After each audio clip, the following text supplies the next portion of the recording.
Nós estamos trazendo também, claro, a repercussão política deste fato, né, a prisão de Jair Bolsonaro. Estamos contando aqui com a participação do deputado estadual Tomé Abducho no estúdio aqui do Jornal da Manhã, deputado pelo Republicanos aqui da Lesp de São Paulo. Deputado, imagino a repercussão política, como é que o senhor avalia toda essa situação e, claro, as condições também da prisão. Seja bem-vindo. Muito obrigado, bom dia Marcelo, bom dia Danúbia, bom dia Piperno. Mais uma decisão monocrática, né, dos nossos supremos ministros. Nós sabemos que todo esse processo é um processo político, a qual nós estamos discutindo há muitos e muitos meses. Nós temos, infelizmente, um Brasil que nós não compreendemos mais, a qual princípios e valores, o cumprimento da nossa Constituição, ele está muito fragilizado. E nós sabemos que a democracia acaba quando as principais decisões de uma nação são tomadas por interpretações de homens e não baseadas em nossa Constituição. Uma vigília na porta do presidente Bolsonaro, que é nada mais do que um ato religioso, não pode causar uma prisão preventiva, como se o presidente Bolsonaro fosse fugir do Brasil, né? Ele fosse entrar no porta-malas de um carro e aparecer um helicóptero, transportar ele para algum local, num aeroporto, pegar um avião e fugir, principalmente com todo o esquema de segurança que tem em volta.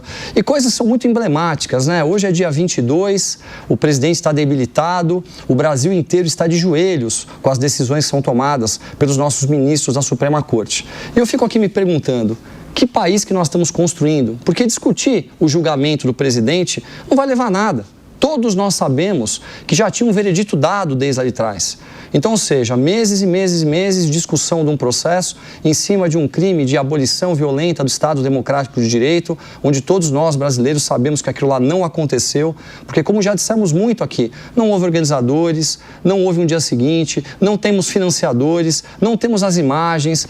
Então, ou seja, o Brasil vive um momento, no meu entendimento, que é um momento de exceção, é um momento onde a nossa democracia ela está muito fragilizada, e eu fico aqui me perguntando se a última instância que nós temos no nosso país toma decisões que muitas vezes não estão em acordo com a nossa Constituição, julgando um presidente onde todos nós sabemos local errado, sem direito à ampla defesa, e agora com essa prisão que me parece muito mais simbólica do que uma prisão realmente concreta, pelo fato de não haver a menor possibilidade do presidente Bolsonaro tentar fugir do Brasil, arrancando a sua tornozeleira eletrônica. E, aliás, é importante que a gente avalie com calma, né, o que significa ele tentar retirar a sua tornozeleira, porque até agora não chegaram nenhuma informação oficial para que a gente possa ter a certeza que isso realmente aconteceu. O que aconteceu foi uma vigília, mais uma vez o filho do presidente ou alguém da família toma uma ação de proteção ao presidente Bolsonaro, e isso no dia seguinte se torna, né, esse show todo que nós estamos vendo. Então a imagem ele já tem,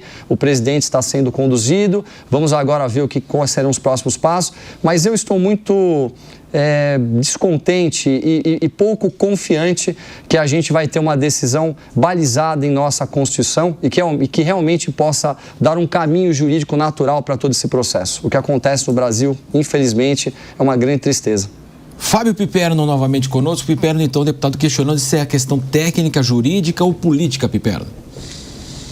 Bom, o STF, o ministro Alexandre Moraes, ele tomou uma decisão que ele julgou a mais apropriada para uma situação como essa, envolvendo um condenado por 5 crimes, inclusive a abolição violenta do Estado de Direito. E não vamos esquecer o seguinte, quando se fala, por exemplo, desse episódio da convocação da vigília, que pode ou não provocar algum tipo de comoção, vejam, o ACAIS, com muita propriedade, lembrou o que aconteceu no momento em que foi decretada a prisão do presidente Lula, lá em São Bernardo do Campo, lá no Sindicato dos Metalúrgicos, e houve sim um ambiente de comoção popular que naquele momento, inclusive, dificultou a ação da Justiça. Coincidentemente, o presidente, inclusive, também foi preso em um sábado.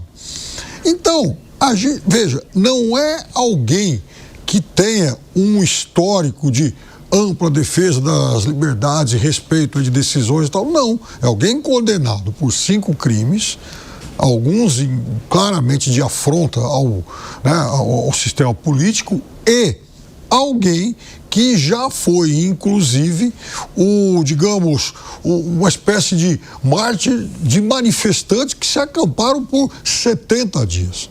Então, veja, tudo isso traz à tona alguém que já tem um histórico de mobilizações que pregam, inclusive, uma subversão do Estado Democrático de Direito.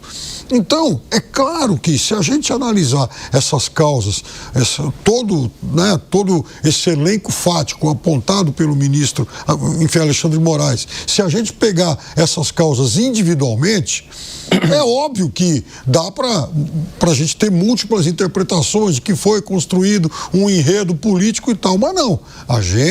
Nós estamos nos referindo a um personagem que nesses últimos tempos construiu sim um histórico que o levou a uma condenação por 27 anos. Muito bem, estamos debatendo a prisão do ex-presidente Jair Bolsonaro, ocorrida hoje lá bem cedo em Brasília. Cássio Miranda está de volta conosco. Cássio, essa decisão, ela amplia toda essa discussão da politização, o ativismo judiciário, Cássio? Sem dúvida alguma, Marcelo. Verdade seja dita, esse não é um problema novo e não é um problema exclusivo do Supremo Tribunal Federal. Nós temos enfrentado isso desde a primeira instância, nos rincões mais distantes do país, até o Supremo Tribunal Federal. Mas é fato que a judicialização da política ou a política da judicialização, ela é um sintoma de diversos outros problemas. Primeiro porque o judiciário, ele é o que nós chamamos inerte. O judiciário só atua quando é provocado.